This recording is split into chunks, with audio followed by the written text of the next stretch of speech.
যদি আনা না থাকে তাহলে এনে রাখতে বলবে। পেশেন্টটা যদি আনা না থাকে বলবে, জানে তো।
जय श्री श्री गुरु गौरांग गंधार गिरिधारी श्री राधा गोविंद गोपीनाथ जय जय विष्णुपाद शत श्री श्रीमद भक्ति जीवनाचार्य गोस्वामी श्री गुरु महाराज की जय जय नित्य लीला प्रविष्णु विष्णुपाद भक्ति कमल मधुसूदन गोस्वामी श्री परम गुरु महाराज की जय जय श्रीला भक्ति सिद्धांत सरस्वती गोस्वामी ठाकुर प्रभुपाद की जय जय श्रीला भक्ति श्रद्धाज बाबाजी महाराज की जय जय गौरी बलदेव विद्याभूषण प्रभु की जय जय श्रीला विश्वनाथ चक्रवर्ती ठाकुर की जय जय श्रीला नरोत्तम श्रीवास रमानंद प्रभु की जय जय श्रीला कृष्णदास प्रभुदास गोस्वामी प्रभु की जय जय श्रीला नामाचार्य हरिदास ठाकुर महाशय जय तुलसी महारानी की जय जय भक्ति देवी की जय जय भक्ति विघ्न भक्त विघ्न सर्व विघ्न विनाशानकारी भगवान नृसिंहदेव की जय जय जगन्नाथ बलराम सुभद्रा देवी की जय जय चैतन्य भगवत अनंतराज की जय जय श्रीपाद भक्ति चरण श्रवण महाराज की जय समागत भक्त वृंद की जय श्री श्री गुरु गौर प्रमानंदे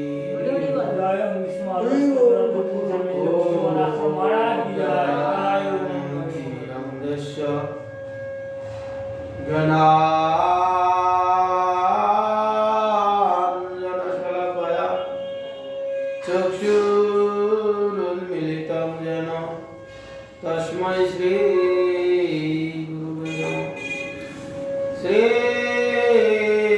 ब्रह्मवर्द गौर्या सरस्वती नमस्तुते श्री गुरु गौरगंधर्व गोविंद श्री भक्ति जीविने आचार्य जय विचार जय प्रचार जाय तमुदे कृतज्ञाय रसिकाय नित्याय नमस्ते शतमा शिवगतम मानदतम वाग्मिने शांतादंत कांताय शांताय व्रत संतन सौजन्य श्रीमती भक्ति जीवनाचार्य गुरुदेवाय नमो नमो श्रीकलाकाय जगन्नाथाय सुताय च सवेताय सपुत्राय शकलत्राय नमो कृष्णते मोक्षदायते कृष्णाय कृष्ण चैतन्य नाम्ने गुरुतिष्ठे नमः पंचाकल्पतरुश्च कृपासिन्धुभ्यैव च पतितानां पावनेभ्यो वैष्णवेभ्यो नमो वृन्दाय तुलसीदेवै प्रियाय केशवस्य च विष्णु भक्ति प्रदेवी सत्यवतये नमो नमः नमस्ते नरसिंहाय प्रह्लादायिने हिरण्यकशिपु वक्षशिला टङ्कनकालय शुक्लाम्बरं धरं विष्णुं शशिवर्णं चतुर्भुजं प्रसन्नवदनं ध्यायेत् सर्वविघ्नोपशान्तये नारायणं नमस्कृत्य नरं चैव नरोत्तमं देवीं सरस्वतीं व्यासं ततो जयमुदीरयेत् मुखां करोति वाचालं पङ्गुं लङ्घयति गिरिं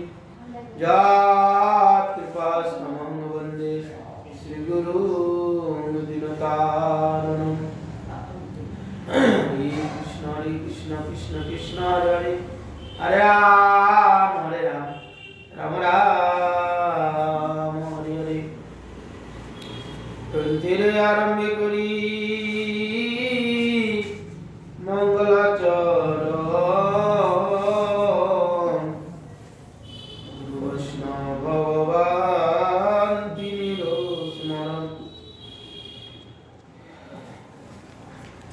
स्मरणे হয় বিঘ্ন বিনাশন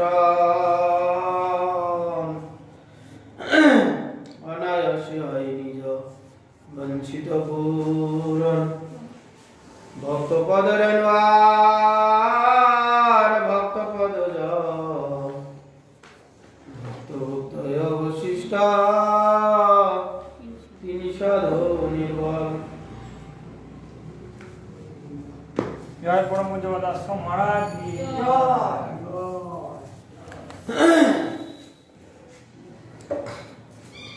এর আগে আমরা শ্রবণ করছিলাম শ্রী চৈতন্য ভগবত থেকে বলরামের মহিমা, বলরামকে তার মহিমা আমরা শ্রবণ করছি। বলরামাই এখানে সংকর্ষণ, বলরামাই সবকিছু, তারই মহিমা।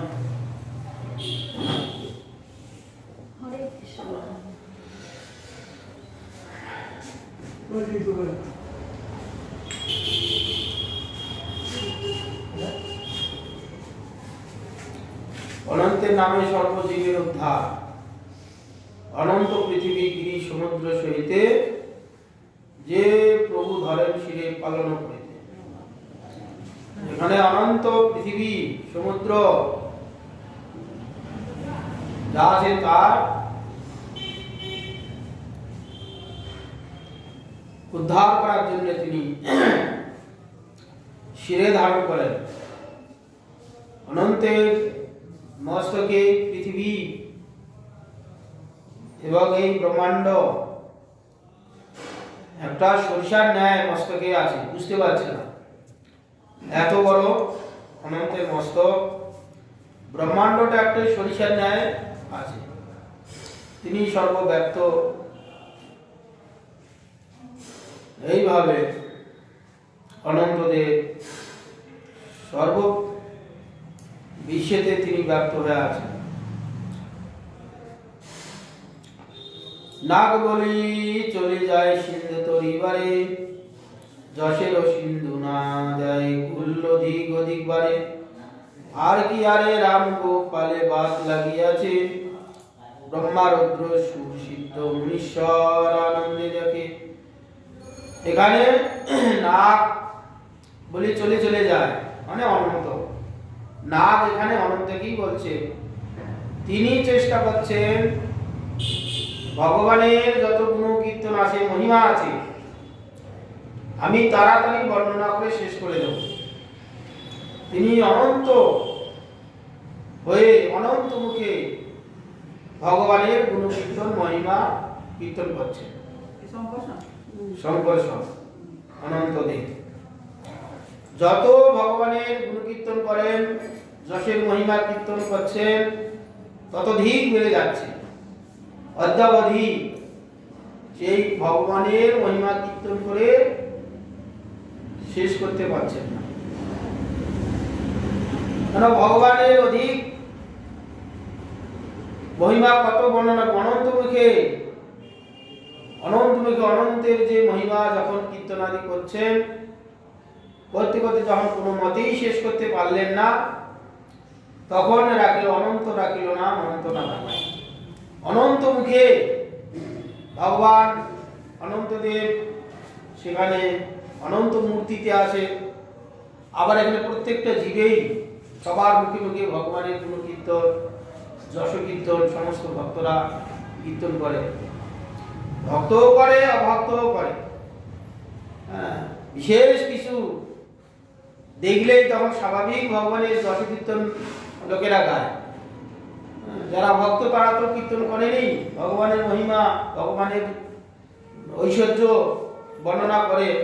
যারা ভক্ত নয় তারা যখন এই দুর্গম দুর্গম স্থানে যাবে, হিমালয় যায়, সমুদ্রে যায়, তখন তারা পর্যন্ত করে দেবে সর্বনাশ, এত বড় পাহাড় কে রচনা করেছে, এর পিছনে একজন স্রষ্টা আছে, এইরকম তার মহিমা স্বাভাবিক প্রকাশ হয়। তো সেখানে ভগবান রূপে অনন্ত মুখে নিরন্তর কীর্তন করছেন, ভগবানের যশ কীর্তন শেষ করতে পারে। আবার এখানে জীব রূপে প্রত্যেকটা জীবের মুখে মুখে অনন্তদেব প্রকাশিত হয়ে ভগবানের গুণ কীর্তন মহিমা করছে। ভক্তও করে, মানে ব্যতিরেক ভাবে অভক্তরাও করে, তথাপি ভগবানের গুণ কীর্তন মহিমা করে শেষ হয়। ভগবানের এত গুণ কীর্তন আছে, এত মহিমা আছে, ভগবান বলছে যদি পৃথিবীর ধূলিকণা কেউ গণে শেষ করতে চায়, করলেও করতে পারবে না কেউ। তথাপি গ্রন্থকার ভরসা দিচ্ছে এমনও কোনো যদি যোগ্যতাবান লোক হয়, পৃথিবীর যত ধূলিকণা আছে গণে শেষ করবে, তথাপি ভগবানের গুণ কীর্তন করে বর্ণনা করে শেষ করতে পারে না। ভগবান কত অবতার, কত রূপে অবতার হচ্ছে। এখানে আমরা 10 অবতার, 24 অবতার, 26 অবতার, আরো কত রূপে হচ্ছে, শেষ নেই। ভগবান বলছে আমার কত নাম গুণ মহিমা, কত অবতার আছে, আমি নিজেই গণনা করে শেষ করতে পারছি। তার তো প্রমাণ এখানে অনন্ত পাচ্ছে না। যখন কিয়ার নামের গোপালের বাদ লাগিয়েছে, রাম এবং গোপাল কৃষ্ণের কি বাদ লাগিয়েছে। যত মহিমা কীর্তন করছে তত ভগবানের গুণ কীর্তন বেড়ে যাচ্ছে। এইভাবে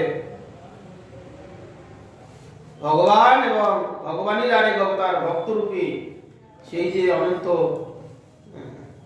মহিমা কীর্তন হচ্ছে। পালন নিমিত্ত হেতু প্রভু রসাতলে আছে মহাশক্তিধর নিজ কুতূহলে। ব্রহ্মার সবাই গিয়া নারদ আপনি এই গুণ গায়েন তাম্বুরু বিনাশনে। তো ভগবান কি করছেন, এই ভূ পালন করার জন্য, এই পৃথিবী পালন করার জন্য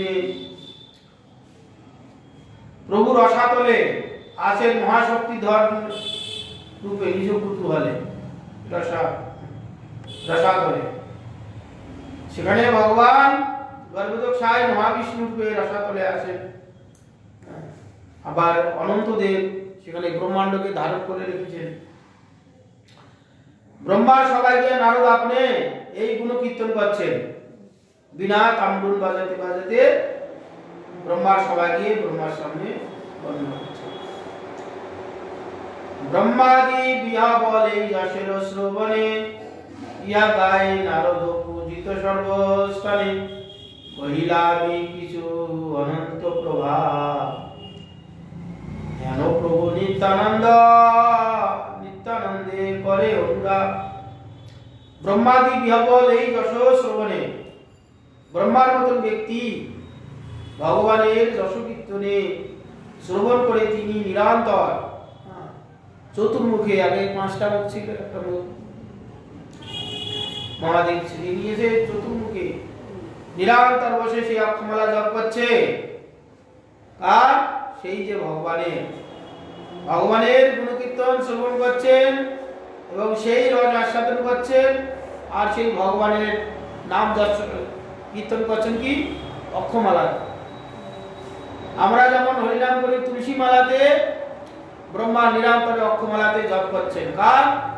সেই যে অনন্তের ভগবানের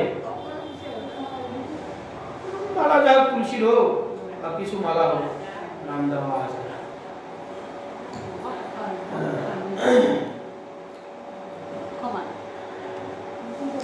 ইহা গাই নারদ পূজিত সর্বস্থানে। আর এই ভগবানের গুণকীর্তন নারদ গোস্বামী সর্বত্র কীর্তন করে বেড়ান। এই জন্য তিনি সর্বস্থানে পূজিত নারদ। কি দেবস্থানে? দেবতাগণের কাছে গেলে দেবতাগণের মতন বলে, দেবতাগণ সম্মান আদি করে, আতিথ্য আদি করে।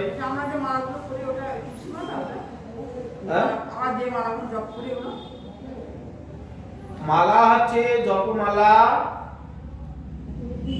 5 রকম জিনিসের হয়, সবটাই পবিত্র। হরিনাম হচ্ছে সবচেয়ে পবিত্র বস্তু, হচ্ছে তুলসী সর্বোত্তম। কেন? তুলসী হচ্ছে ভগবানের অত্যন্ত প্রিয়া। আমরা কীর্তনে সবসময় গাই 56 ভোগ 36 ব্যঞ্জন, বিনা তুলসী কবু এক নাই মানি। তুলসী হচ্ছে ভগবানের নিত্য পত্নী, নিত্য প্রিয়া। কেন? তুলসীকে এমন ভাবে ভগবান তুলসীকে কৃপা করেছেন যা নাকি দেখা যাচ্ছে এখানে ভগবান নারায়ণের আসন হচ্ছে তুলসী, ছত্র হচ্ছে তুলসী। আমরা যা কিছু নিবেদিত করি না কেন, তুলসী ছাড়া ভগবান এক গণ্ডুষও গ্রহণ করবেন না। সেই জন্য ভক্তরা কি করে, ভগবানের এত প্রিয় তুলসী, সেই জন্য সাধারণ লোক মানুষ কি করে,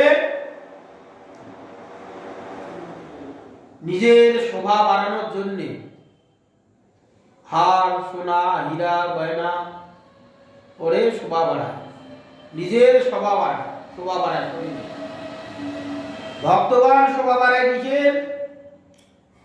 ভগবানের অত্যন্ত প্রিয়া হচ্ছে তুলসী, সেই জন্য তুলসী কাঠ গলায় নিয়ে ভক্তগণ শোভা বাড়ায়, কি ভক্তের শোভা বাড়ায়। সেই জন্য সেই তুলসী মালাতে যখন আমরা হরিনামাদি করব, আমাদের নামে রুচি হবে, নামের স্পৃহা বাড়বে। কেন? ভগবান সঙ্গে ওতপ্রোতভাবে সম্বন্ধ আছে। তুলসী হয়, যজ্ঞডুমর হয়, পবিত্র গাছ। ওর কাষ্ঠ দিয়ে যজ্ঞ আদি হয়, কুরম্ব ডাল দিয়ে। এ একটা যে বিল্ল ফল, বেল গাছের ডাল, এও পবিত্র। ওই 5টা গাছেরই হয়, বেল গাছে, যজ্ঞডুমরে, তুলসী, আর হচ্ছে আমলকি গাছ, ধাত্রী গাছ। আমলকি ধাত্রী, মায়ের ন্যায় সমগুণে সম্পন্ন হচ্ছে আমলকি। আমলকি অত্যন্ত পবিত্র। এবং হচ্ছে রুদ্রাক্ষ। বেশিরভাগ তান্ত্রিক মায়াবাদী এরা রুদ্রতা ওদের পক্ষে উপাদেয় বেশি। আর ভক্তগণের হচ্ছে তুলসী।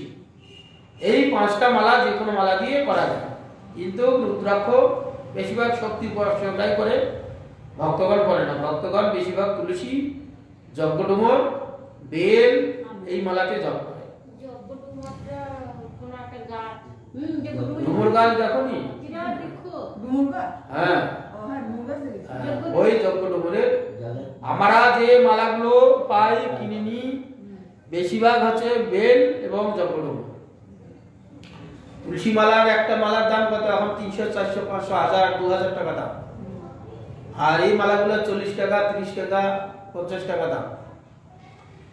সেই জন্যে এরা সবটাই পবিত্র। বিল্ল গাছও পবিত্র, যজ্ঞডুমরও পবিত্র, মানে এই গাছ কি একটা আমলকিও পবিত্র, রুদ্রাক্ষ পবিত্র, তুলসী তো পবিত্রই। এই 5টা গাছের মালা হয়, যে কোনো একটা করলে হয়। ভক্তরা বেশিরভাগ চেষ্টা করে তুলসী মালাতেই জপ করার। এতে ভগবানও প্রসন্ন হন, নিজের মনে চিত্তে একটা শান্তি লাভ করে, তার কাজও আছে। সেই জন্যে ভগবান নারদ ভগবানের গুণকীর্তন সর্বত্রই কীর্তন করে বেড়ায়। তিনি দেবগণের কাছে গিয়ে হরিনাম কীর্তন করেন, ভগবানের যশ কীর্তন করেন, আবার কখনো কখনো অসুরগণের কাছে গিয়েও করেন। সেই জন্য নারদকে দেবতাগণও সম্মান করে, অসুরগণের কাছে গেলে অসুরগণও সম্মান করে। সেই জন্য নারদ পূজিত সর্বস্থানে। কহিলাম এই অনন্তের প্রভাব, হেন প্রভু নিত্যানন্দ পরে অনুরাগ। হেন প্রভু সেই নিত্যানন্দে অনুরাগ, সেই নিত্যানন্দকে বলরাম অনন্ত, তিনি এখানে নিত্যানন্দ রূপে প্রকাশিত হয়েছে। নিত্যানন্দ, নিত্য আনন্দ, যা নাকি যাকে আশ্রয় করলে জীবের কি নিত্য আনন্দ, যা নাকি সেখানে আনন্দের অবকাশ নেই আর ছেদ নেই। নিত্য আনন্দ, আয় তিনি নিত্যানন্দ। কি কেন নিত্য আনন্দ? তার কাছে তিনি অভাবী নয়, তিনি হচ্ছে স্বভাবী। ভগবান সব সময় পূর্ণ, আর আমরা সব সময় লঘু। সেই জন্য নিত্য আনন্দ, নিত্যানন্দের আশ্রয় করলে, বলরামের আশ্রয় করলে, নিত্যানন্দের আশ্রয় করলে নিত্য আনন্দ অনুরাগ তার হবে। সেই হচ্ছে অনন্ত দেব বা বলরাম। তিনি আবার গরু লীলায় নিত্যানন্দ রূপে প্রকাশিত হয়েছে। সংসার পার হয় ভক্তির সাগরে, যে ডুবিবে সে ভজো নিতাই চাঁদরে। বৈষ্ণব চরণে মোর এই নমস্কার, ভজি যেন জন্মে জন্মে প্রভু বলরাম। তো সংসার পার হইয়া যে ভক্তির সাগরে যাবে, সে ডুবিবে ভজুক নিতাই চাঁদরে। যে সংসার সমুদ্র পার হয়ে ভক্তির সাগরে যেতে চায়, এই রকম যে ব্যক্তি, তিনি নিতাই চাঁদের ভজনা করুন। নিতাই চাঁদের ভজনা করলে এই সংসার সমুদ্র থেকে উত্তীর্ণ হয়ে ভক্তি সাগরে পৌঁছে যাবে। সাগর এখানে একটা সংসার সাগর, একটা আনন্দময় সাগর, ভক্তির সাগর। কি সাগর? এখানে আমাদের এই জল যে দেখি এই সাগর বটে, এই সাগরে তো জীবাত্মা এই সাগর কোনো বাধা দিতে পারে না। আমাদের ভাব রূপ সাগর। এই সংসার একটা যে ভাবনা রূপ সমুদ্র, আর সংসার উত্তীর্ণ হয়ে ভক্তি ভগবানের ভজন করব, ভগবানের নাম করব, ভগবানের সেবা করব, এই একটা সমুদ্র। এইগুলো ভাবাত্মক সমুদ্র। এই সমুদ্রেতে জল পাবে না। আমাদের এই যে সমুদ্র, সাগর সমুদ্রে আমরা নিমজ্জিত হয়ে আছি ভাবনাতেই। আমার সংসার, আমার স্ত্রী, আমার পুত্র, আমার কন্যা, কিছুই নেই। যখন একটি ছেলে বা একটি মেয়ে যখন বিবাহ সম্পন্ন হয়নি, তখন তার সংসারগুলি কিচ্ছু নেই, কিচ্ছু নেই। যাদের বিবাহ আদি হয়নি তাদের সংসারগুলি কিছু আছে? কিচ্ছু নেই। সংসার যোগ করে দেওয়া হলো। হ্যাঁ, সংসার দিয়ে সব রূপে সাজলো। এখানে ছেলের পক্ষে মান্যগণ্য ব্যক্তিগণ, মেয়ের পক্ষের মান্যগণ্য ব্যক্তিগণ দুইজনে একত্রিত হয়ে একটি ছেলেকে বলল, এই একটি মেয়েকে বলল যে আজ এর থেকে তোমার স্বামী, এই আজ থেকে তোমার স্ত্রী। এই ভাবনা জুড়ি দিল। ভাবনা জুড়ি দেওয়াতে তারপরে উভয় উভয় বলছে আমার ও আমার, এই করতে করতে একটা সংসার হলো। কি সংসার? তার থেকে আমাদের পুত্র হলো, কন্যা হলো। সংসার করতে গিয়ে তারপরে পারিপার্শ্বিক যেগুলো আছে, ভাই ভগ্নী ইত্যাদি ইত্যাদি, এই একে একে যুক্ত হয়ে বিশাল একটা সমুদ্রের মধ্যে পড়ে গেলাম। কি সংসার ও সমুদ্র! ভাবনাতে আমাদের চলে গেল। ওই ভাবনা থেকে আবার উত্তীর্ণ হয়ে যখন যারা ভক্তি পথ অবলম্বন করবে, তখন কি করবে? তখন ওই এই পথ থেকে, এই সমুদ্র থেকে পেরিয়ে গিয়ে ভক্তি সাগরে পৌঁছবে। তখন ভগবানের নাম করবো, ভগবানের ভজন করবো, ভগবানের ভক্তগণের সঙ্গ করবো। ওই সমুদ্রে পার হয়ে গেল। ওই সমুদ্রে যখন যাবে, এখানে নানান রকম সংসার ও সমুদ্রেতে নানান কুমির, হাঙর, বড় বড় মাছ, বড় বড় ঢেউ, ঘূর্ণি ঢেউ, কাম, ক্রোধ, লোভ, মোহ, মদ, মাৎসর্য, ঢেউ একের পর এক এসে যাচ্ছে, কষ্টদায়ক। আবার এই সমুদ্রে পেরিয়ে গিয়ে যখন ভক্তি সাগরে গেল, ওই ঢেউগুলোই আছে। তখন সেটা সুখবিধান দিচ্ছে। কেন? সেখানে আমার কিছু নেই, সব ভগবানের জন্য যাচ্ছে। সেই জন্য এখানে যদি সংসার সমুদ্র পার হয়ে ভক্তি সাগরে কেউ যদি যেতে চায়, সেখানে কি নিত্য আনন্দ পাবে। প্রতি পদে পদে সাধক প্রদাতা। সে ডুবিবে সে ভজুক নিতাই চাঁদরে। একমাত্র নিতাই নিত্যানন্দের পাদ পদ্ম আশ্রয় করলে সেই ভক্তি সাগরে পড়বে, সেই আনন্দ অনুভব করতে পারবে। বৈষ্ণব চরণ এই নমস্কার, ভজি যেন জন্ম জন্ম প্রভু বলরাম। যে বৈষ্ণব চরণে আমার এই নমস্কার, গ্রন্থাকার বলছে, ভজি যেন আমি জন্ম জন্ম প্রভু বলরাম। জন্ম জন্ম যেন প্রভু সেই যে বলরাম, আমি যেন তার ভজনা করতে পারি। তার ভজনা করলেই আমাদের সমস্ত কিছু এখানে যে চাওয়া পাওয়া জীবে সব প্রাপ্তি হয়ে যাবে। নিত্যানন্দের ভজন করলে নিত্যানন্দের সেই যে গৌরকে পাইয়ে দেবেন। গৌরী তো সেই রাধা শ্যাম সুন্দর, তারই অভিন্ন মূর্তি। সেখানে গিয়ে আমাদের যে জীবের যেটা প্রাপ্তি পাওয়ার কথা, চরম অবস্থা কি? ভগবানেতে ভক্তি, ভগবানের সেবা প্রাপ্তি, স্বরূপ প্রাপ্তি যেটা আমরা বলছি, সে চিন্ময় দেহ প্রাপ্ত হয়ে দাস্য, সখ্য, বাৎসল্য, মধুর যে কোনো একটা রসের সঙ্গে আমরা যুক্ত হয়ে ভগবানের নিত্য সেবা করব, তখন নিত্য আনন্দ আমরা প্রাপ্ত হব।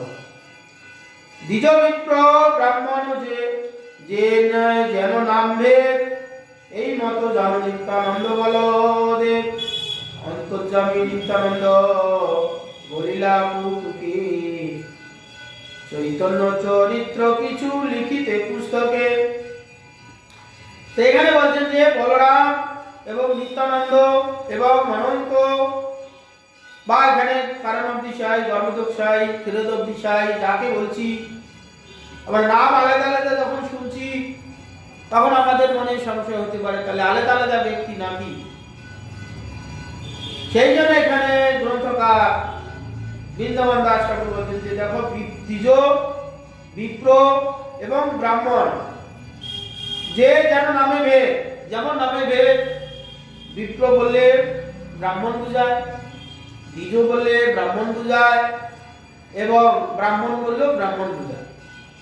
একই ব্যক্তি, নামটা পদবীটা আলাদা আলাদা নিয়েছে, ব্রাহ্মণ, দ্বিজ, বিপ্র, একই যেমন ব্যক্তিকে নাম আলাদা আলাদা দিয়েছে কিন্তু ভেদ নেই। ঠিক তদ্রু এখানে বলরাম, এখানে শঙ্করসন, এখানে কারণবিষয়, গর্ভদোষাই, ক্ষীরোদবিষয়, নিত্যানন্দ, অনন্ত একই ব্যক্তি। তিনি বিভিন্ন কাজের সময় বিভিন্ন নামে পরিচিত হয়েছে। যেমন একটা ব্যক্তি বিশেষ, তার একটা পদবি দেওয়া আছে, এখানে ধরুন কি ম্যাজিস্ট্রেট, কোর্টে গিয়ে তখন তার কি পরিচয়, ম্যাজিস্ট্রেট। তাকে দেখে সবাই ভয়ে থরথর করে কাঁপছে। তার একটা বাক্যেতে একজন ফাঁসি হতে পারে, তার একটা এতে তার মুক্তি হতে পারে, কারো ফাঁসি, কারো প্রাণ যাবে, কারো প্রাণ বাঁচবে। ওই ব্যক্তিটা যখন গৃহ কার্যতে চলে এলো, তখন এখানে কত পরিচয়, কত বন্ধু বান্ধব, কত রকম তার পরিচয় দিচ্ছে। এখানে তার বন্ধু বান্ধবরা তুই চাকরি করছে, স্বামী এসো গো, খেয়ে দাও গো বলছে, পিতা মাতা তাকে তুই চাকরি করছে, ভাই তাকে তুই চাকরি করে ডাকছে, পুত্র কন্যাগণ বাবা বলে সম্বোধন করছে। ওই ব্যক্তিটা তার কত পরিচয়। আমাদের মনুষ্য জীবনে একটা মানুষ চলতে গিয়ে তার কত পরিচয়। ঠিক তদ্রুপ সেখানে বলরাম, অনন্ত, নিত্যানন্দ সব একই নাম, বিভেদ আছে। কি কাজ, বিভিন্ন কাজের জন্য বিভিন্ন নামে কি পরিচয়, কিন্তু এক ব্যক্তি। এই মতো নিত্যানন্দ বলদেব অন্তর্যামী নিত্যানন্দ বলিয়া কৌতুক, কিছু চৈতন্য চরিত্র কিছু লিখিতে পুস্তকে। এই চৈতন্য চরিত্র কিছু লিখতে এই পুস্তকে লিখে গেলাম। এইভাবে বৃন্দাবন দাস ঠাকুর বর্ণনা করছে। চৈতন্য চরিত্র স্ফুরে যাহার কৃপায়, যশের ভান্ডার বসে শিশির জিহায়, অতএব সময় বিগ্রহ অনন্ত, গাইল তাহার কিছু পাদ পদ্মদণ্ড। চৈতন্য চরিত্র স্ফুরে যার কৃপায়, কার কৃপায়? যশের ভান্ডার বসে যাহার শেষের জিহাদ। চৈতন্য চরিত্র স্ফুরে যার যার কৃপায় যশের ভান্ডার বসে শেষের জিহাদ, সেই যে শেষ অনন্ত, তার জিহায় যশের ভান্ডার কি নিরন্তর ভগবানের মহিমা কীর্তন, তার জিহায় নিরন্তর স্ফুরণ হচ্ছে। কার কৃপায়? সেই ভগবানের কৃপায়। অতএব যশের মহিমা, যশময় বিগ্রহ অনন্ত, গাইলে তার কিছু পাদপদ্মদ্বন্দ্ব। অতএব যশময় সেই বিগ্রহ অনন্ত দেব, ভগবানেরই একটি মূর্তি। ভগবানের সেখানে অনন্ত রূপে, অংশের অংশ, তার অংশ কলা আছে অনন্ত। গাইল তার কিছু পাদপদ্মদ্বন্দ্ব, তিনি সে ভগবানের কিছু মহিমা কীর্তন বর্ণনা করলেন। চৈতন্য চন্দ্রের পূর্ণ শ্রবণ চরিত, ভক্ত প্রসাদে স্ফুরে জানি অনিশ্চিত, বেদগুজ্জ চৈতন্য চরিত কিবা জানে, তাহা লিখি যা শুনিয়াছি ভক্ত স্থানে। বললেন চৈতন্য চন্দ্রের পূর্ণ শ্রবণ চরিত, চৈতন্য রূপ চন্দ্র মহাপ্রভু যখন উদিত হলেন, কি গৌরব পর্বত চলে চন্দ্র উদিত হয়েছিল। কি শ্রীমান মহাপ্রভু চন্দ্রের সঙ্গে তুলনা করছে। চন্দ্র যেমন আকাশে উদিত হলে আমাদের কি কত সুন্দর লাগে, পূর্ণিমা চন্দ্র কত সুন্দর লাগে, চাঁদের আলোকে বসতে ভগবান যখন চৈতন্য রূপে জগতে প্রকাশিত হলেন, এই যে জীবের নানান রকম তাপ দিয়ে তারা সুশীতল করে দিলেন কি হরিনাম মহামন্ত্র দিয়ে জগৎকে সুশীতল দান করেছেন, সমস্ত জীবকে উদ্ধার করেছেন। দিনের বেলায় সূর্যের তাপ কত প্রখর, টেকা যায় না। চন্দ্র উদিত হলে চন্দ্রের নিচে জ্যোৎস্নাতে থাকিলে আমাদের কত আনন্দ লাগে। ঠিক এরকম চৈতন্য চন্দ্রের পূর্ণ শ্রবণ কীর্তন মহাপ্রভু যে জন্ম থেকে যে চরিত্র লীলা শ্রবণ করলে কি হয়, চিত্ত আনন্দ হয়। ভক্তের প্রসাদে সুরে যা জানিও নিশ্চয়, ভক্তের প্রসাদে ভক্তের কৃপাতে সেই যে চৈতন্য চন্দ্রের লীলা স্ফুরণ হয়। বেদগুজ্জ চৈতন্য চরিত কি বা জানে? বেদগুজ্জ গোপন ভাবে সেই চৈতন্য চরিত্রের লীলা বর্ণনা আছে। কেন কলিযুগেতে মহাপ্রভু সাধারণত প্রকাশিত হন না? কলিযুগ ধর্ম যে নাম সংকীর্তন সেটা হয় সব সময়, তো কলিযুগে ভগবান মহাপ্রভু অবতীর্ণ হন না, সেই জন্য বেদগুজ্জ। সেই জন্য কখনো কখনো ভগবান যখন কৃষ্ণচন্দ্র স্বয়ং অবতারী অবতীর্ণ হন, তারপরেই ভগবানের যে প্রেম দিয়ে দেওয়ার জন্য যে আসেন, ব্রহ্মার একদিনে একবার ভগবান কৃষ্ণচন্দ্র স্বয়ং অবতারী অবতীর্ণ হন, এসে জগতে প্রেম ভক্তি দান করেন। প্রেম ভক্তি জগৎবাসীকে বিলানোর জন্য এবং নিজে আস্বাদন করার জন্য এবং সমস্ত জগৎবাসীকে আস্বাদন করানোর জন্য চৈতন্য মহাপ্রভু অবতীর্ণ হন, সবসময় হয় না। এরপরে যে কলিযুগ আসবে, এই কলিযুগ শেষ হয়ে গেলে আবার সত্যযুগ আসবে, সত্যযুগ আসার পর আবার সত্য ত্রেতা দাপর, আবার কলি আসবে। সেই কলিযুগে আমরা চৈতন্য মহাপ্রভুকে পাব। যুগ ধর্ম যে আছে, কলিযুগে হরিনাম সংকীর্তন, সেই যুগ ধর্ম স্থাপিত হবে। কিন্তু এই যে কৃষ্ণ প্রেম বিতরণ করার জন্য কৃষ্ণ নিজেই ভক্ত রূপে এসে আর এরকম প্রেম বিতরণ করবেন না, কারণ সেটা বেদগুজ্জ থাকে। আবার যখন ব্রহ্মার দিন শুরু হবে, ব্রহ্মার যখন মধ্যাহ্ন হবে, তখন স্বয়ং ভগবান অবতীর্ণ হবেন, অবতারী ঈশ্বর পরম কৃষ্ণ সচ্চিদানন্দ বিগ্রহ, অনাদি রাধি গোবিন্দ সর্বকারণের কারণম। যখন ভগবান অবতীর্ণ হবেন স্বয়ং অবতারী, তিনি যখন এইরকম আবার বৃন্দাবনে অবতীর্ণ হয়ে প্রেম ভক্তি বিতরণ করবেন, তখন সেই রাধা গোবিন্দের যে প্রেম, সেইটাকে আস্বাদন করার জন্য তিনি নিজে ভক্তভাবে এসে জগৎগণকে আস্বাদন করানোর জন্য আবার চৈতন্য মহাপ্রভুকে তিনি স্বয়ং প্রকাশ হবেন। আচরি নিজের আচরণে ধর্ম শিখানো না যায়, নিজে ভক্তভাবে এসে নিজে আস্বাদন করে ভক্তগণকে আস্বাদন করাবেন। এই কলিযুগে আর হবে না, যা আবার হয়ে গেছে। আবার ব্রহ্মার যখন দুপুর হবে, এখন ব্রহ্মার দুপুর চলছে, দুপুর থেকে আবার বিকাল হবে, রাত্রি হবে, আবার সকাল হবে, এই করতে করতে আবার দুপুর হবে। তখন ঠিক 12টার সময় ভগবান কৃষ্ণচন্দ্র অবতীর্ণ হবে। তারপরে কলিতেই দাপরে পরে যে কলি আসবে, এই যে রাধা কৃষ্ণ যে প্রেম জগতে বিতরণ করে গেছে, এইটাকে আস্বাদন করার জন্য জগৎবাসীকে জানানোর জন্য কৃষ্ণ নিজেই আবার গৌরূপে এসে আবার এইরকম হরিনাম বিতরণ করবেন, ভক্তগণকে প্রেমবন্য হয়ে জানা। সেখানে কৃষ্ণ হচ্ছেন স্বয়ং অবতারী, আর বাকি এখানে যত আছে অবতার।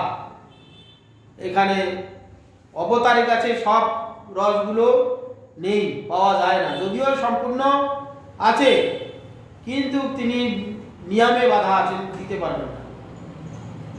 নারায়ণেতে 2.5টা রস, বিষ্ণুতে 1টা রস, ঋষিকেতে 3টা রস, রামচন্দ্রেতে 11টা রস, কৃষ্ণচন্দ্রেতে 12টা রস, পরিপূর্ণ 12টা রস। এবার 12টা রসের দ্বারা কোনো জীব যদি মনে করে আমি 12টা রসের দ্বারা ভগবানের সেবা করব, তাহলে আর কোনো ভগবান দিতে পারবে না। ভগবানেতে, ঈশ্বরেতে ভেদ মানিলে হয় অপরাধ। তাহলে যদি আমরা ভাবি তাহলে এই মৎস্য, কুর্ম, বরাহ, নৃসিংহ, বামন, রাম দিতে পারছে না, তাহলে এরা ভগবান না, এদের ভগবানেতে কমতি আছে, এইটা যদি কেউ ভাবে অপরাধ হয়ে যাবে। ঈশ্বরে ভেদ মানিলে হয় অপরাধ, ভেদ মানা যাবে না, সম্পূর্ণ আছে। তিনি জগৎ সৃষ্টির জন্য, জগৎ কার্যের জন্য সেখানে তিনি দিতে পারবেন না, রসগত ভেদ আছে। কিন্তু সেখানে রামচন্দ্র 12টা রসে পরিপূর্ণ আছে, কিন্তু সেখানে তিনি মর্যাদা, সপ্তম পুরুষ মর্যাদা আছে। সেখানে তিনি ব্রতধারী, একক পত্নী ব্রতধর, দ্বিতীয় কাউকে পত্নীগুলি স্বীকার করবেন না। তাহলে দিবেন কি করে? সেই জন্য রামচন্দ্র যখন সীতাকে বনবাস দিলেন, রাজা গৃহস্থ লোক যজ্ঞ সম্পূর্ণ করতে গেলে অর্ধাঙ্গিনী চাই, পতি পত্নী মিলে ধর্মকার্য করতে হয়। কেন? অগ্নিকে সাক্ষী রেখে বিবাহ হয়েছে। সেই জন্য যজ্ঞ সমাপ্ত করতে গেলে, পূর্ণাহুতি দিতে গেলে পুণ্য চাই, পত্নীকে নিয়ে পুণ্য, আবার পত্নীও পতিকে নিয়ে পুণ্য। সেই জন্য যজ্ঞ সমাপ্ত করতে গেলে পত্নী চাই, সীতা চাই। সীতা তো বনবাসে গেছে বা তখন পাতালে প্রবেশ করেছে, তাহলে কি করা হবে? তখন এই স্বর্ণ সীতা প্রত্যেক 11,000, আবার কোথাও কোনো মতে 13,000 বছর ছিলেন। এই 13,000 সোনার সীতা তৈরি করে প্রত্যেক বছরে যখন যজ্ঞ করতেন, যজ্ঞ পূর্ণাহুতি দেওয়ার সময় সীতাকে বামে রেখে যজ্ঞাহুতি দিতেন। এইভাবে 11,000 বা 13,000 বছর ছিলেন, 13,000 সীতা হয়েছে। যখন রামচন্দ্রের স্বর্ণযুদ্ধে প্রবেশ করবেন, তখন সীতামহল গেছে। সব সীতাগুলো প্রত্যেক বছর একটি মূর্তি তৈরি করে একবার করে যজ্ঞ করতে, সীতামহল যেখানে সমস্ত সীতা মূর্তিগুলো রাখা ছিল, ওখানে গিয়ে তাদের কাছে আদেশ নিতে গেলেন যে আমি তো চলে যাচ্ছি। তখন এই সীতাগণ বলে যে প্রভু, আমরা তো আপনার পত্নী, আমাদের নিয়ে চলুন। বলে না, এই অবতার তো তোমাদের আমি গ্রহণ করতে পারবো না। কেন? আমি একক পত্নী ব্রততা। বলে আপনি তো আমাদের প্রাণ দান করেছেন, আপনার স্পর্শে আমরা প্রত্যেকেই প্রাণ দান পেয়েছি, আমরা আপনার পত্নী, আমাদের আপনি নিয়ে চলুন। বলে না, এই হেন অবতারে হবে না, পারবো না, আমি প্রতিজ্ঞাবদ্ধ। তখন তিনি বললেন যাও, এর পরবর্তী যে আমার অবতার আসছে, এখানে সেই অবতারে কৃষ্ণ রূপে আমি অবতীর্ণ হব, সমস্ত তোমাদের আমি পানি গ্রহণ করব।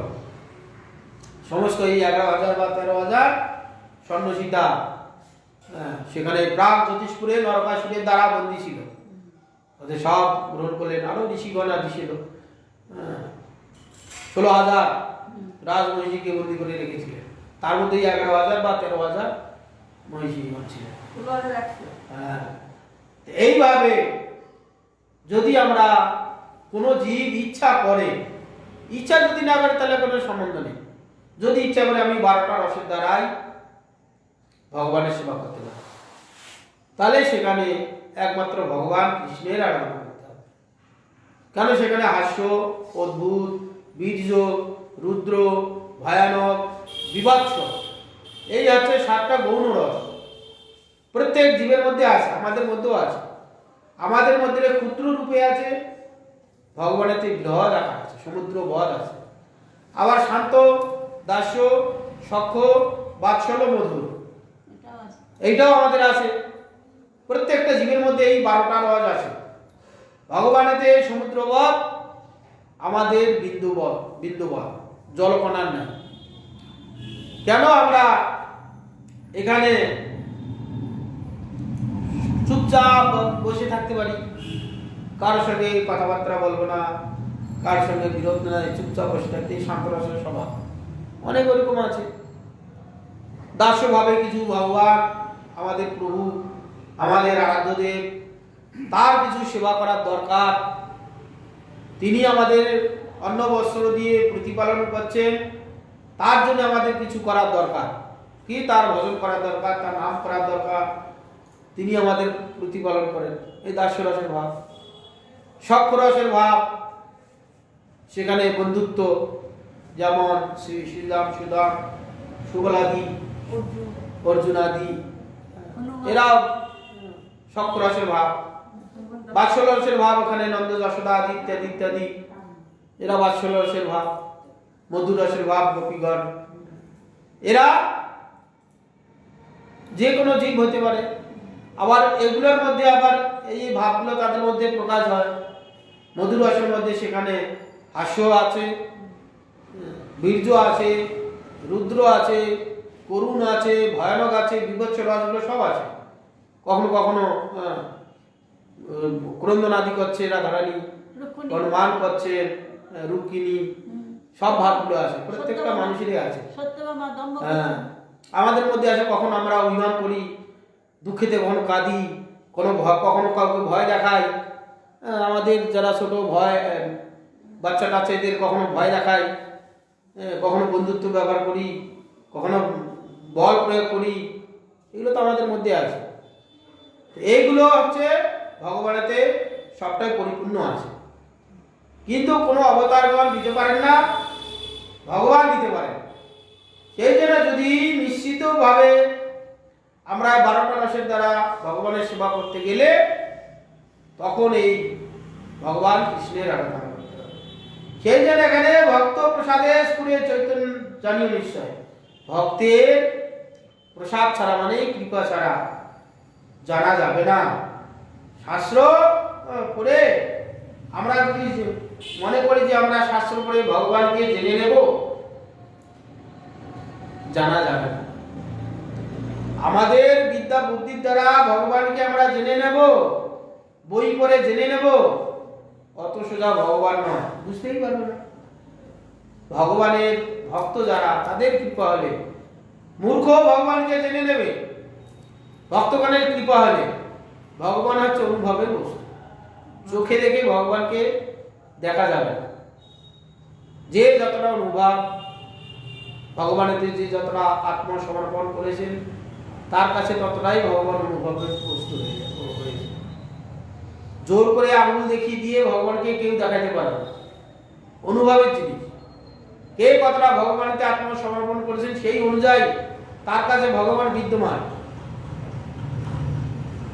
সেই জন্য সেই যে বেদগুজ্জ চৈতন্য চরিত কে জানে? বৃন্দাবন দাস ঠাকুর বলছে, যাহা লিখিয়াছি তাহা শুনিয়াছি ভক্ত স্থানে। যেই রকম ভক্তের স্থানে আমি চৈতন্যের কথা শ্রবণ করেছি, সেইভাবে আমি বর্ণনা করছি। ভক্তের কৃপা ছাড়া ভগবানকে জানার কোনো উপায় নেই। ভগবানকে তো আমরা দেখিনি, দেখবো কি করে? ভক্তগণের মুখে যখন শুনবো ভগবানের এই মহিমা, সেই অনুযায়ী যখন জীবনযাত্রা করবে, ভগবানকে সেইরকম সম্মান দিলে ভগবান তার কাছে সেইভাবে প্রকাশিত হবে, অনুভবে প্রকাশ হবে, তখন সে দেখতে পাবে। চৈতন্য কথার আদি অন্ত নাহি দেখি, যেন মত ধ্যান শক্তি তেন মত লিখি, কাষ্টের পুতুলি যেন ভুকে না চায়, এই মত গৌরচন্দ্র মোরে যে বলায়। যে চৈতন্যের কথা আদি অন্ত নাহি দেখি, চৈতন্যের কথার আদি এবং অন্ত কোথাও দেখি না, শেষ নেই। আদি কোথা থেকে শুরু হয়েছে তাও জানি না, অন্তে কোথায় শেষ হয়েছে তাও জানি না। হ্যাঁ, চৈতন্য আদি অন্ত দেখি না। সেই কি আছে না, পক্ষী যেন আকাশে উড়ায়, পাখি যতটা ডানার শক্তি তত সে উড়ায়, উপরে উড়ে যায়। যে যেরকম পাখি, তার ডানার শক্তি যেরকম, ঠিক তদ্রূপ চৈতন্য ভাগবতে আছে, পরে বলবে। তো সেই জন্য যার যেমন যে মতো শক্তি দেন সেই মতো সে লেখে। ভগবান যার মধ্যে যেরকম বলার শক্তি দেন, ভগবান ঠিক যেরকম দেন সেইরকম সে লিখতে পারে এবং বলতে পারে। তার বেশি পারবে না। তার শরণাগত অনুযায়ী ভগবান তার হৃদয় থেকে প্রকাশিত হয়। যারা ভগবত কথা প্রচার আদি করেন বা যারা গ্রন্থ আদি লেখেন, ভগবান তার হৃদয় থেকে যতটা প্রকাশিত হয় ততটুকু সে বলতে পারে, এর বেশি সে বলতে পারে না। যারা গ্রন্থ আদি লেখেন, শাস্ত্র আদি গ্রন্থ আদি রচনা করেন, তাদেরও তাই একই। তো সেই জন্য বলছে এখানে কাষ্ঠের পুতুলি যেন কুহুকে নাচায়, কাষ্ঠের পুতুলিকে যেন কুহক নাচায়। পুতুল নাচ আমরা ছোটবেলায় তো সবাই দেখেছি, পুতুল নাচ।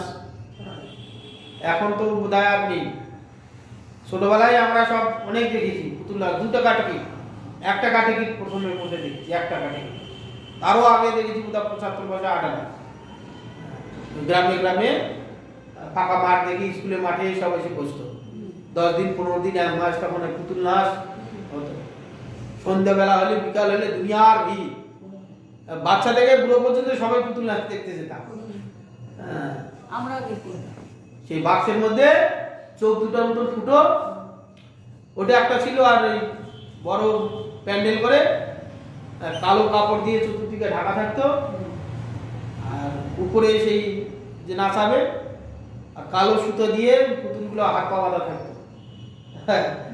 আর কাঠি থাকতো অনেকগুলো, কাঠিগুলো যখন যেরকম নাচা নড়াতো, হাত নড়ছে, কখনো পা নাচছে, কখনো মুখ নড়ছে, কখনো মাথা নাচছে। আর কথা হতো না, তো পেয়ে পেয়ে পেয়ে একটা বাসি পেয়ে পেয়ে পেয়ে পেয়ে করতো। এই পুতুল নাচ। পুতুলের কোনো ক্ষমতা নেই, পুতুলের কোনো যোগ্যতাও নেই, পুতুল নাচেও না, পুতুল গায়েও না, পুতুল কিছুই করে। এমনি আমাদেরও ওই কুহক, কুহক মানে অন্ধকার আচ্ছন্ন, ওই আচ্ছন্ন ভাবে সে যে কুহককে কুহক নাচাচ্ছে পুতুলগুলোকে, ও যেভাবে হাত পা নাড়াচ্ছে সেইভাবে নাচছে। তো আমরা জীবগণ, এই যে অনন্ত কোটি জীব, আমরা ঠিক কাষ্ঠের পুতুলির ন্যায় আমরা এখানে জীবনযাত্রা করছি। যখন যেরকম আমাদের ভগবান বলাচ্ছে ঠিক ততটুকুই আমরা বলতে পারি। আমরা অভিমান করি আমি কত সুন্দর হরিকথা বলি, আমি কত সুন্দর গ্রন্থ লেখি, তোমার কিচ্ছু যোগ্যতা নেই। ভগবান যদি তোমার হৃদয় থেকে প্রকাশ না হয়, তুমি একটি কথাও বলতে পারো না। ভগবান যদি তোমার বাক্য থেকে স্ফুরণ না হয়, একটি কথাও বলতে পারো না। এখানে কাষ্ঠের পুতুলির ন্যায় আমরা প্রত্যেকটাই সত্যগুণের দ্বারা, রজগুণের দ্বারা, তমগুণের দ্বারা, যার যেরকম গুণ, গুণ অনুযায়ী তার সেরকম ভাব অনুযায়ী সেই জীবনযাত্রা করছে প্রত্যেকটা জীব। এখানে পশু পক্ষী থেকে একবারে দেবতাগণ পর্যন্ত কুহুকের ন্যায় আমরা যেই মতো গৌরচন্দ্র নাচায় সেই মতো বলায়। এখানে বৃন্দাবন দাস ঠাকুর বলছে কাষ্ঠের পুতুলি যেন কুহুকে নাচায়, এই মতো গৌরচন্দ্র মরে যে বলায়। সেই যে গৌরচন্দ্র, তার মহিমা কীর্তন করছি। তিনি যেভাবে আমাকে বলা করাচ্ছেন, যেভাবে আমাকে লেখা করাচ্ছেন, আমি ঠিক সেইভাবেই লিখছি, তার বাইরে আমি কিচ্ছু লিখতে পারি। সর্ব বৈষ্ণবের পায়ে মন নমস্কার, ইথে অপরাধ কিছু নহু আমার, মন দিয়া শুনো ভাই চৈতন্য কথা, ভক্ত সঙ্গে যে যে লীলা কইল যথা কথা। তো এখানে বলছেন শুনো, সর্ব বৈষ্ণবের পায়ে আমার নমস্কার, মন নমস্কার। যত এখানে বৈষ্ণবগণ আছেন, ছোট বড়, ইথে অপরাধ কিছু নয় কমা, তাদের চরণে আমার কিছু অপরাধ না হোক। কেন কিছু বলতে গেলে হয়তো অপরাধ হতে পারে, তার জন্য এতে কিছু যেন আমার অপরাধ না হয়, এই জন্য আমি সমস্ত বৈষ্ণব চরণে নমস্কার আদি করছি। মন দিয়ে শুনো ভাই চৈতন্যের কথা, ভক্ত সঙ্গে যে যে লীলা হইল যথা কথা। ভক্তগণের সঙ্গে যে যে লীলা হয়েছে সেই লীলা কথা বৃন্দাবন দাস ঠাকুর, তখন লোচন দাস ঠাকুর তাদের সঙ্গ করেছেন। নিত্যানন্দ প্রভু শিষ্য ছিলেন। যে ভক্তগণ যেরকম বলেছে সেই কথা অনুযায়ী বৃন্দাবন দাস ঠাকুর মহাশয় লিপিবদ্ধ করেছেন। সেই কথাগুলোই লিখেছে। যেমন ভাগবত এরকম হয়েছে, ব্যাসদেবেরই লেখা সমস্ত বেদ, পুরাণ, উপনিষদ, ভাগবত, মহাপুরাণ সব ব্যাসদেবই লিখেছেন, তিনি কিচ্ছু লেখেননি। সেই জন্য একই ব্যাসদেবের লেখা বিভিন্ন শাস্ত্রে বিভিন্ন রকম মত আছে, কিন্তু তিনি একটাও নিজের মত লেখেননি। ব্যাসদেব গোস্বামী সব লিখেছেন, কিন্তু তার নিজস্ব কিছু লেখা নেই। হ্যাঁ, একটাই কথা, বিভিন্ন শাস্ত্রে বিভিন্ন রকম বর্ণনা আছে। এইটা শুনে অনেক বলে যে ব্যাসদেবের কোথায় লেখা? একই শাস্ত্র বিভিন্ন, ব্যাসদেবের যদি লেখা হয় একই শাস্ত্র বিভিন্ন রকম কেন হবে? ব্যাসদেবই সব লিখেছে।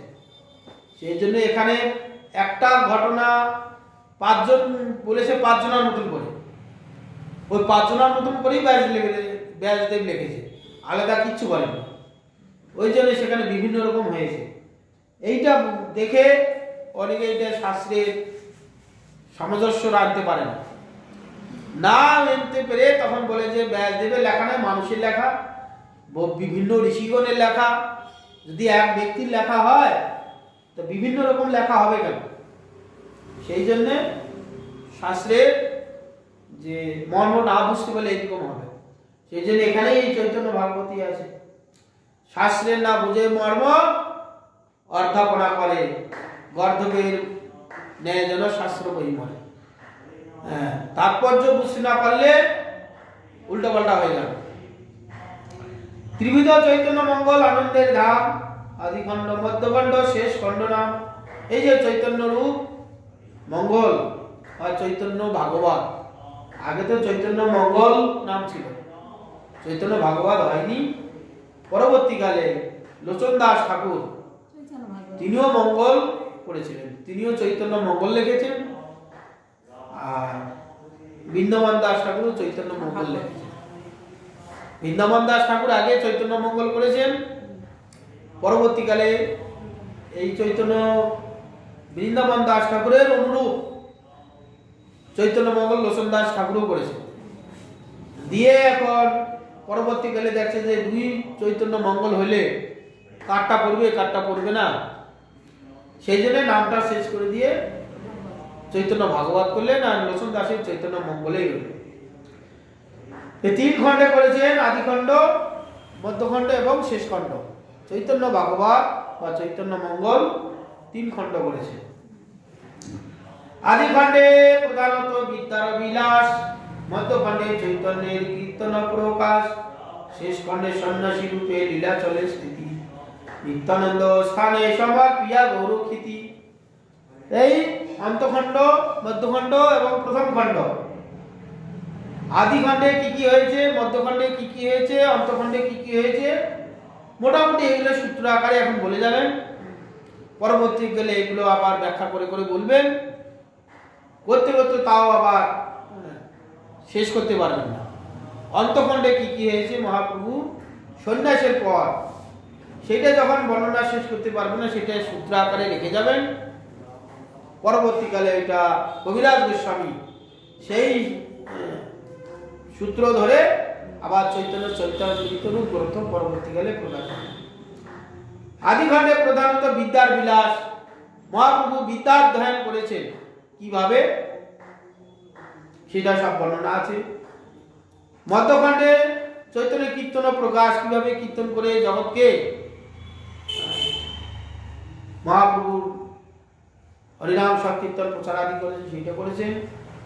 শেষ খণ্ডে সন্ন্যাসী রূপে লীলাচলের স্থিতি, লীলাচলে ছিলেন 24 বছর, নিত্যানন্দ স্থানে সমর্পিত গৌরক্ষিতি, নিত্যানন্দকে সমর্পণ করেছিলেন গৌরমণ্ডল। মহাপ্রভু ক্ষেত্রমণ্ডলে ছিলেন, আর গৌরমণ্ডলে অদ্বৈত আচার্য নিত্যানন্দ হরিদাস এদেরকে গৌরমণ্ডলে পাঠিয়ে দিয়েছিলেন। গৌরস্কৃতি গৌরবঙ্গ গোটায় বাংলা, একবার বাংলাদেশ পর্যন্ত। নবদ্বীপে আছে জগন্নাথ মিশ্রবর, বসুদেব প্রায় দেহ সধর্ম তৎপর, তার পত্নী শচী নাম মহাপতিব্রতা, দ্বিতীয় দেব কি যেন সেই জগৎ মাতা। নবদ্বীপে আছে জগন্নাথ মিশ্র, কি মহাপ্রভুর পিতা। বসুদেব প্রায় তার সধর্ম তৎপর। সেখানে ভগবান যখন কৃষ্ণচন্দ্র অবতীর্ণ হলেন, বসুদেবের পুত্র বাসুদেব অবতীর্ণ হয়েছিল। বসুদেব কি বিশুদ্ধ সত্য। ভগবানকে কেউ যদি পুত্র বানাইতে চায়, ভগবান কার পুত্র হবে? বসুদেবের পুত্র বাসুদেব। চিত্ত এবং মন বসুদেব করতে কি শুদ্ধ বিশুদ্ধ সত্য হতে হবে, নির্মল চিত্ত হতে হবে, সৎ হতে হবে, উদার হতে হবে। এইরকম যে বসুদেব, তার পুত্র বাসুদেব রূপে অবতীর্ণ হয়। তো ঠিক তদ্রূপ বসুদেবের ন্যায় এই জগন্নাথ মিশ্র ছিলেন। তিনি তো ভগবানই, কৃষ্ণই গৌরূপে এসেছেন। বসুদেবের ন্যায় সেও সধর্ম তৎপর ছিলেন। কে? জগন্নাথ মিশ্র। তার পত্নী ছিলেন কে? সচী মাতা, জগন্মাতা মহাপতিব্রতা। যা পতি, এইরকম যার প্রতি, এইরকম যার ভক্তি, তার পুত্র তো ভগবান তার কোলে অবতীর্ণ হবে। পতিব্রতা, মহাপতিব্রতা সেই সচী দেবী। অদ্বিতীয় দেবকী যেন জগন্মাতা, অদ্বিতীয় দেবকী দেবী যেমন, ঠিক তদ্রূপ সেই যে জগন্মাতা কে? সচী দেবী। দ্বিতীয় দেবকী যেন সেই জগন্মাতা, তার গর্ভে অবতীর্ণ হইল নারায়ণ শ্রীকৃষ্ণ চৈতন্য নাম সংসার ভূষণ। আদি খণ্ডে ফাল্গুনী পূর্ণিমা শুভ দিনে অবতীর্ণ হইলা প্রভু নিশায় গ্রহণে। তার গর্ভে অবতীর্ণ হলেন কি? নারায়ণ ভগবান। শ্রীকৃষ্ণ চৈতন্য নাম সংসার ভূষণ। শ্রীকৃষ্ণ চৈতন্য সংসারে ভূষণ, তার নাম করে সংসার উত্তীর্ণ হওয়া যায়। সংসার ভূষণ তিনি আদিখণ্ডে ফাল্গুনী পূর্ণিমার দিনে শুভ দিনে অবতীর্ণ হয়েছে। অবতীর্ণ হইল প্রভু নিশায় গ্রহণে। অবতীর্ণ হলেন নিশাতে। গ্রহণ তো দিনের বেলা হয় না, রাত্রিবেলায় হয় নিশায়। ফাল্গুন মাসের পূর্ণিমা দিনে চন্দ্রগ্রহণ, গ্রহণেতে সমস্ত ভক্তগণ এবং পুণ্যার্থীগণ তারা গঙ্গা স্নান আদি করেন। সেই সময় স্নান আদি করলে প্রচুর ফল আসে। অন্য সময় গঙ্গাতে স্নান করলে যে ফল হবে, সূর্যগ্রহণ বা চন্দ্রগ্রহণ, ওই সময়ে পুকুরের জলে, ডোবার জলে, বাথরুমে চান করলে সেই গঙ্গা চানের ফল হয়। ওই সময় যদি পূর্ণ নদীতে গিয়ে গঙ্গা, যমুনা, সরস্বতী, কাবেরী এইসব নদীতে স্নান করা হয়, তাহলে কি হবে? পাপ তো যাবে, ভক্তি হবে। সেই জন্য পুণ্যর লোভে পুণ্য অজস্র পুণ্য হবে। সেই জন্য যখন সূর্যগ্রহণ বা চন্দ্রগ্রহণ হয়, এখনো হাজার হাজার লক্ষ লক্ষ কোটি কোটি লোক চন্দ্রগ্রহণ বা সূর্যগ্রহণে প্রয়াগে গঙ্গাতে প্রচুর লোক যায় স্নান আদি করতে। গ্রহণের সময় যদি একজন চন্ডালকে দান করে, উত্তম সাগ্নিক ব্রাহ্মণ দানের ফল পাবে। ওই সময় যদি কোনো ব্রাহ্মণ শুদ্ধ ভক্তকে কেউ দান করতে পারে, তাহলে কি ফল আছে? সাগ্নিক ব্রাহ্মণ জগতে দুর্লভ, এখন আছে কিনা জানি না। জন্ম থেকে যে জন্ম হবে, তার যে পিতা, বিবাহ, গর্ভধারণ থেকে তার সংস্কার শুরু হবে। সাগ্নিক ব্রাহ্মণ যে, ও যখন গর্ভে আসবে, তার পিতামাতা গর্ভ সংস্কার করে, গর্ভধারণের সময় যজ্ঞ আছে, ব্যবস্থা আছে। গর্ভধান, পুংসবন, তারপরে আমাদের যে 7 মাস টুকটাক করতে হয় মায়েদের, পুংসবান, তারপরে সাতভক্ষণ, তারপরে জন্ম, তারপরে অন্নপ্রাশন, তারপরে নামকরণ, তারপরে চূড়াকরণ, তারপরে উপনয়ন, তারপরে বিবাহ, তারপরে মৃত্যু। ও চূড়াকরণ আছে, ছোটবেলায় দেখেছি আর মনে নেই। ও অন্নপ্রাশন মতন ব্রাহ্মণ এনে মন্ত্রপুত করে চূড়াকরণ একটা কাজ আছে, দেখেছি আমাদের ছোটবেলায় অনেকের হয়েছে। তো এই যে যজ্ঞ জ্বললো, যজ্ঞ বন্ধ হবে না, ওই ধুনি চলতেই থাকবে। এইরকম যে সাগ্নিক ব্রাহ্মণ, তাকে দান করলে কত ফল হয়, এইরকম ব্রাহ্মণকে দানের ফল পাবে। ওই গ্রহণের সময় যদি একটা চণ্ডালকে দান করে, ওই সময় যদি কোনো পুণ্যবান ব্যক্তিকে, সাধু মহাত্মাকে, উত্তম ব্রাহ্মণকে দান করে, কত ফল হয়। সেই জন্য এত হাজার হাজার লক্ষ লক্ষ লোক যায় পুণ্য আদি অর্জন করার জন্য। সেই জন্যে গ্রহণ হচ্ছে, সেই সময় সমস্ত লোক পুণ্য লাভের জন্য গঙ্গায় গেছে, গঙ্গায় গিয়ে পুণ্ডরিকাক্ষ পুণ্ডরিকাক্ষ সব নাম করছে, আর নামের সহিত ভগবান অবতীর্ণ হয়। নামকে অগ্র করে ভগবান নিশায় আবির্ভূত হলে, নামে তার অস্ত্র, হরিনাম রূপ অস্ত্র কে কেন্দ্র করে, হরিনামকে অগ্র করে ভগবান অবতীর্ণ হলেন। কে? গৌরচন্দ্র। গৌরচন্দ্র উদিত হলেন, অদয়াগিরি চলে কি সেখানে নামকে অগ্র করে এসে নাম রূপ প্রেম জগতে বন্যা ভাসিয়ে দিলেন। সেই জন্য এখানে অবতীর্ণ হইল প্রভু নিশায় গ্রহণে। হরিনাম মঙ্গল উঠিল চতুর্দিকে, জন্মিলা ঠাকুর সংকীর্তন করিয়াগে। আদিখণ্ডে শিশু রূপে অনেক প্রকাশ, পিতামাতা প্রতি দেখাইল গুপ্তবাস। কি হরিনাম মঙ্গল, হরিনাম হচ্ছে মঙ্গল, ভগবান নাম হচ্ছে মঙ্গল, তার নাম গ্রহণ করলে সবারই মঙ্গল হয়। এই জন্য যে কোনো শুভ কার্য করার আগে ভগবানের নাম উচ্চারণ আমাদের করা। আমরা যখন পূজা আদি করি, ষষ্ঠী বাচন ইত্যাদি ইত্যাদি, যারা এই ব্রাহ্মণগণ আছে তারা যখন পূজা করাবে সবাইকেই ভগবানের নাম করায়। হ্যাঁ, কি নামটা করাইছে? পুণ্ডরিকাক্ষ। হ্যাঁ, অপবিত্র পবিত্র বা সর্বাবস্থা গতৌ পিবা, যৎ স্মরে পুণ্ডরিকাক্ষ সবাজ্য ভ্রান্ত সূচি। যে সমস্ত ব্যক্তিগণ পূজা করে, তারা স্নান না করে তো পূজা করতে যায় না। তারা স্নান করে পবিত্র বসন ভূষণ করে মন্দিরে যায়, পূজা করতে ব্রাহ্মণের কাছে যায়। তো ব্রাহ্মণ তাহলে আর তো ভগবানের নাম করার দরকার নেই না, ও পবিত্র পবিত্র নয়।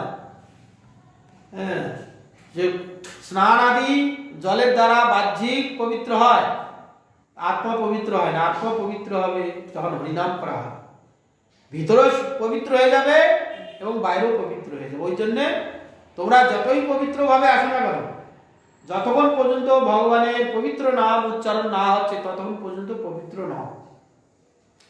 সেই জন্য মন্ত্রতে বলা হয় পবিত্র অপবিত্র বা সর্ব অবস্থা গত পিবা, যৎ স্মরে পুণ্ডরিকাক্ষ সবাজ্য ব্যন্তর সূচি।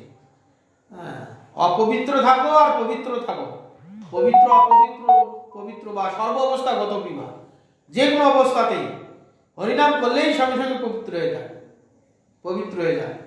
সর্ব অবস্থা গত পিবা যৎ স্মরে, যেই মুহূর্তে ভগবানের এই পবিত্র নাম স্মরণ হলো, ভিতরে এবং বাইরে দুই পবিত্র হয়ে যায়। সেই জন্য এখানে হরিনাম মঙ্গল উঠিল চতুর্দিকে, চতুর্দিকে তারা হরিনাম করছে। আর হরিনামকে অগ্রে করে মহাপ্রভু কি করলেন? জন্মিলা ঠাকুর সংকীর্তন করিয়া আগে, সঙ্গে সঙ্গে হরিনাম করছে। আর এদিকে ভগবান প্রকাশিত হলেন হরিনামকে অগ্রে করে। আদিখণ্ডে শিশুরূপে অনেক প্রকাশ, পিতামাতা প্রতি দেখালে উক্তবাস। আর কি আছে? আদিখণ্ডে শিশুরূপে মহাপ্রভু কি করেছেন, অনেক লীলা প্রকাশ করেছেন। শিশু রূপে দেখিয়েছেন। সচিমাতা মহাপ্রভুকে ঘরে শয়ন করে রেখেছেন, গৃহ কার্য আদি করছেন। দেখছেন সেই পায়ে নুপুরের ধ্বনি হচ্ছে, রুনু ঝুনু রুনু করে শব্দ হচ্ছে। ছুটে গিয়ে ঘরে যাচ্ছে, কোনো কিছু নেই, অথচ পায়ের ছোট ছোট ছাপ, শঙ্খ চক্র গদা পদ্ম, নুপুরের ধ্বনি সব দেখতে পাচ্ছে। পিতামাতা দেখালে প্রতিগুপ্ত বাসে, আবার তাও দেখিয়েছেন, পায়ের ছাপ আদি দেখিয়েছেন। আদিখণ্ডে ধ্বজ বজ্র অঙ্কুশ ও পতাকা, গৃহ মাঝে অপূর্ব দেখল পিতামাতা। আদিখণ্ডে সে বর্ণনা আছে, ধ্বজ বজ্র অঙ্কুশ পতাকা, এইগুলো হচ্ছে ভগবানের পায়ের নিচে ছাপ থাকে। আমাদের প্রত্যেকেই আঙ্গুলে ছাপ থাকে, আমাদের রেখাগুলোর ছাপ আছে, হাতেও আছে, পায়েও আছে। সেই জন্য আমাদের সরকার এখন কি করেছে, সইয়ের কোনো মূল্য নেই, সইতে জাল হয়ে যেতে পারে, সইতে এখন আর বিশ্বাস নেই। সেই জন্য টিপ লাগে। আধার কার্ড দেখুন, সব টিপ দেওয়া আছে, 5টা আঙ্গুলের ছাপ আছে। এই ছাপগুলো নকল কেউ করতে পারবে না। প্রত্যেক মানুষের এই যে ছাপগুলো আছে, এই যে আমাদের রেখাগুলো আছে, প্রত্যেক মানুষের আলাদা আলাদা, কারোর সঙ্গে কারোর মিল নেই। হাতের সঙ্গে মিল করতে পারে, নকল করে করতে পারে। চোখের আই সেগুলো পরিবর্তন করতে পারবে না। দেখেন আধার কার্ড যখন হয়েছিল সব নিয়েছে আমাদের, 2 চোখে নিয়েছে, মুখে নিয়েছে, আঙ্গুলে নিয়ে 5টা 10টা আঙ্গুলেরই নিয়েছে। আধার কার্ড টিপলেই ওই কম্পিউটার দিলে সেই আমাদের আঙ্গুলের ছাপ বেরিয়ে আসে, ওর সঙ্গে কেউ মিলবে না। এইরকম আমাদের প্রত্যেকেরই চিহ্ন আছে, ভগবানের চিহ্ন আছে, শঙ্খ চক্র গদা অঙ্কুশ পতাকা ধ্বজ ইত্যাদি ইত্যাদি চিহ্ন আছে পায়েতে। আমাদের যেমন হাতে আছে, পায়েও আছে, ওগুলো আছে, সেগুলো ভগবানেতে আছে লক্ষণ। কি ধ্বজ আছে, পতাকা, বজ্র, এই যে বজ্র আছে ভগবানের চিহ্ন, অঙ্কুশ পতাকা, গিরিবাজ, এগুলো যখন পুত্র হাঁটছে, হাঁটা শিখেছে, পায়ের দাগ করে, আমরা যখন ধুলা মাটিতে হাঁটলে পায়ের দাগ করে, পায়ের দাগেতে ওগুলো ফুটে উঠেছে, এইটা দেখিয়েছে। সচিমাতাকে দেখেছেন, দেখো আমি সাধারণ তোমাদের পুত্র নয়, আমি স্বয়ং ভগবান, এই জন্য দেখিয়েছে। আদিখণ্ডে প্রভুরে হরিয়াছিল চোরে, চোর ভান্ডা ইয়া প্রভু আইলে সে ঘরে। আদিখণ্ডে জগদীশ হিরণ্যের ঘরে, নৈবেদ্য খাইলা প্রভু হরি শ্রী হরি বাসরে। আর কি করেছেন, এগুলো সূত্র আকারে বর্ণনা করে যাচ্ছেন। সূত্র আকারে হয়ে গেলে তখন এগুলো আবার বিস্তারিত ভাবে বর্ণনা হবে। আদিখণ্ডে প্রভুরা হরিয়েছিল চোরে, চোর মহাপ্রভুর গলায় তখন অনেক সোনা রূপার জিনিস ছিল গলায়। চোর একদিন চুরি করতে করতে এলেন, দেখছি ছোট বাচ্চা, কেউ নেই আশপাশে, তাহলে এই ছেলেটাকে চুরি করে নিয়ে গিয়ে গোপন জায়গায় নিয়ে গিয়ে ওর যে সোনা দানাগুলো, সোনা রূপা গায়ে আছে, অলঙ্কার আছে, সেগুলো খুলে নিয়ে আমরা রেখে ছেড়ে দেবো, তাহলে সোনা দানা হয়ে যাবে, আমাদের টাকা পয়সা হয়ে যাবে। এইভাবে নিয়ে গিয়েছিলেন। কিন্তু ভগবানের অচিন্ত শক্তিতে, অচিন্ত মায়াতে চোর ঘুরিয়ে ঘুরিয়ে আর জায়গা পাচ্ছে না, ঘুরে ঘুরে সেই সচিমাতার বাড়িতেই নিয়ে এলেন। নিয়ে এসে যখন নামিয়ে দিলেন, তখন দেখলে সেই তো জগন্নাথ মিশ্রেরই ঘর, ভয়ে ছেড়ে দিয়ে পালিয়ে গেলেন। এইভাবে চোরকে ভুলিয়েছিলেন ভগবান। সময় হয়ে গেছে। বাচ্চা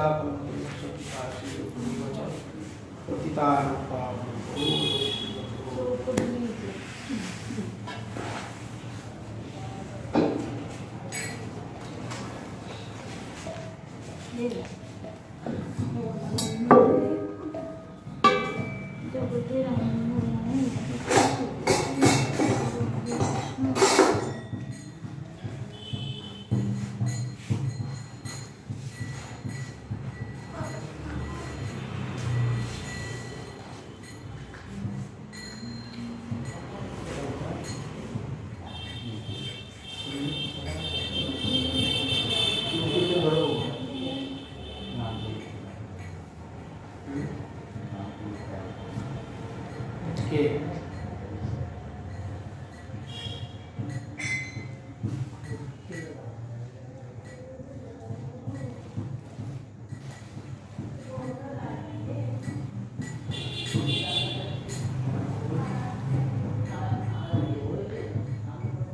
দ্বিতীয়টা কোথায় আছে প্রথমটা পেয়ে যাবো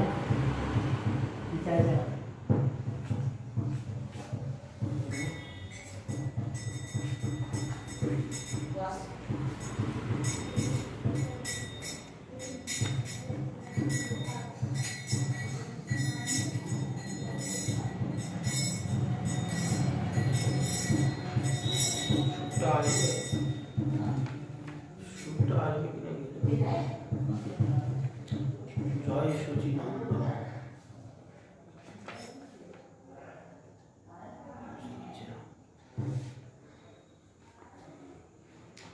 আর অবতার শান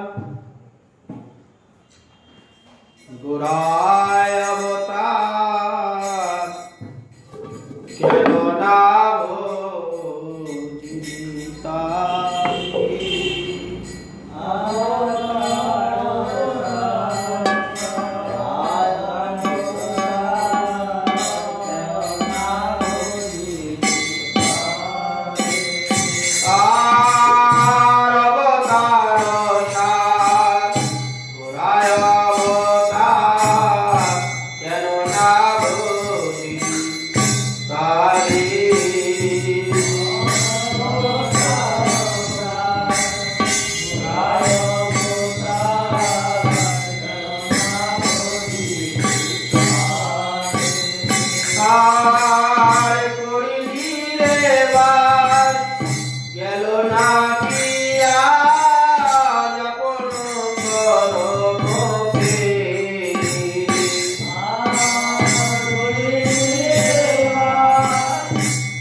Thank you.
गोविंद गोपीनाथ मंदिर की जय जय ओम विष्णुपाद अष्टोत्तर शतक श्री श्रीमद् भक्ति जीवन आचार्य गोस्वामी श्री गुरु महाराज की जय जय नित्य विलाप विष्णुपाद भक्ति कमल गोस्वामी परम गुरु महाराज की जय जय भक्ति सिद्धांत सरस्वती गोस्वामी ठाकुर प्रभुपाद की जय जय गौर किशोर दास बाबा जी महाराज की जय जय सच्चिदानंद भक्ति विनोद ठाकुर जय जय वैष्णव सार्वभौम जगन्नाथ दास बाबा जी महाराज की जय जय गौरी अवलदी विद्या भूषण प्रभु की जय जय विश्वनाथ चक्रवर्ती ठाकुर की जय जय नरोत्तम श्रीवास आनंद प्रभु की जय जय कृष्णदास कुबराज गोस्वामी प्रभु की जय जय रामाचार्य हरिदास ठाकुर जय जय तुलसी महारानी की जय जय भक्ति देवी की जय जय भक्ति विघ्न भक्त विघ्न सर्व विघ्न विनाशकारी भगवान नृसिंहदेव की जय जय जगन्नाथ बलराम सुभद्रा देवी की जय जय चैतन्य भगवान अनंतराज की जय जय श्रीला वृंदावन दास ठाकुर की जय जय श्रीपाद भक्ति चरण श्रावण महाराज की जय जय समागत भक्तवृंद की जय श्री गुरु गोविंद हरि बोल हरि बोल हरि बोल